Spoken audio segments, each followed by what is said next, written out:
जिनका भी birth date, ये डेट्स जो आपको स्क्रीन पर दिख रही है, इन डेट्स के अकॉर्डिंग आता है या इन डेट्स पर आता है या टोटल नंबर करने पर ये नंबर्स आपको आपके पास आते हैं, यानी कि बर्थ डेट में आते हैं। सो ये रीडिंग आपके लिए है, दिस एनर्जी फॉर यू। सो देखते हैं कि इस ब्रह्मांड में बहुत सारी एनर्जीज है, नेगेटिव पॉजिटिव। अब वो आप तक नेगेटिव वे में जाती है, पॉजिटिव वे में जाती है और नेगेटिव वे में जाती है, तो आपको कैसे कन्वर्ट करना है उसको पॉजिटिवली। पॉजिटिव वे में जाती है, सो इससे बड़ी खुशी की बात कोई नहीं है। 7 ऑफ कप्स एंड जजमेंट।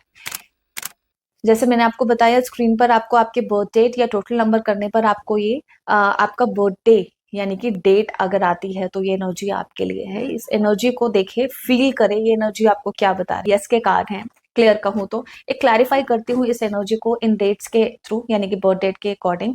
तो ये एनर्जीज आपके पावर एनर्जी इस वीडियो के माध्यम से आपको मिल रही है। स्पिरिचुअल की बात करती हूँ, स्पिरिचुअलिटी की तरफ आपको यूनिवर्स कहता है कि स्पिरिचुअल हो जाओ। कोई भी अगर परेशानी है या लोग आपको गलत समझ रहे हैं या लोग बहुत ज्यादा आपकी बातों को लाइट ले रहे हैं, तो स्पिरिचुअल हो जाओ। बिकॉज स्पिरिचुअल होने के बाद आपकी जो अंतर्मन है वो स्ट्रांग होगा, कंसंट्रेशन लेवल बढ़ेगा, आपका कॉन्फिडेंस लेवल बढ़ेगा।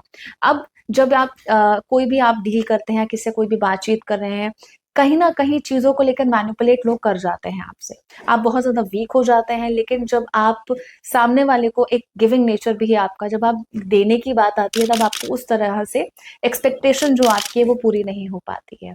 सो करियर पार्ट की बात करूंगी, बहुत सारे लोग हैं जो मैनिपुलेशंस कर रहे हैं, पॉलिटिक्स कर रहे हैं आपके प्रति, लेकिन आपको उन सब चीजों से इफेक्ट नहीं होना है।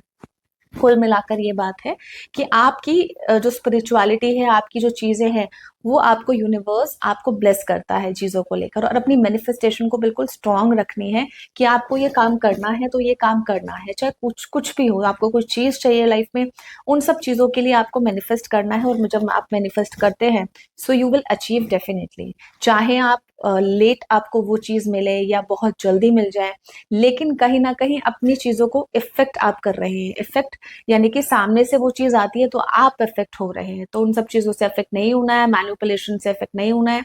अपनी चीजों को देखना है, अपने बारे में सोचना है। अगर सामने से कोई भी चीजें आ रही हैं, बहुत सारी, लेकिन एक समय में अगर एक चीज आती है, तो आपका जो माइंड है, आपका जो थॉट प्रोसेस है, वो चारों तरफ चलता है। बजाय उसके बहुत ज्यादा लेट हो जाए और चीजें हाथ से निकल जाए। सो उन सब चीजों का ध्यान रखें। Take care and bye bye.